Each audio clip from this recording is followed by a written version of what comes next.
Successfully weight 3 digit number నుండి double digit కి reach అయినా. Welcome to day 59 and 60 of body recomposition series. Day 59 రోజు Sunday మనకు rest day. Step count complete చేయడానికి gym కి వెళ్ళిన. ఒక 1 అవర్ థ్రెడ్ మిల్ చేసిన.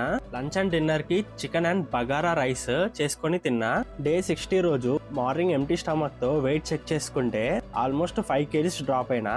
మనం చేసేది బాడీ రికంపోజిషన్ కాబట్టి అది పక్కా ఫ్యాట్ లాస్ అని చెప్పొచ్చు. ఇంకా వెయిట్ డ్రాప్ అయినా కాబట్టి కొద్దిగా డైట్ లో కూడా చేంజెస్ చేయాలి. మార్నింగ్ ప్రీ వర్కౌట్ మీల్ తిని జిమ్ కి వెళ్ళి మెయిన్ వర్కౌట్ లో చెస్ట్ అండ్ ట్రైసెప్ అయితే చేసిన.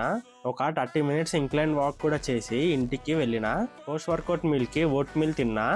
డైట్ అని నేనేం తక్కువేం తినను. నా మెయింటెనెన్స్ క్యాలరీస్ అంతా తింటా. ఒకసారి నా మీల్స్ అన్ని ఇక్కడ డిస్ప్లే చేస్తా. ఈ మొత్తం మీల్స్ టోటల్ 2700 to 2900 క్యాలరీస్ ఉంటది. Under 130 to 150 protein. ఇది తినే వరకు నాకు ఫుల్ స్టమక్ అయితే నిండిపోతుంది. అసలు నేను ఈ క్వాంటిటీలో తిని కూడా నేను ఫ్యాట్ లాస్ చేసా. అది కేవలం బాడీ రికంపోజిషన్ లో మాత్రమే జరుగుతుంది.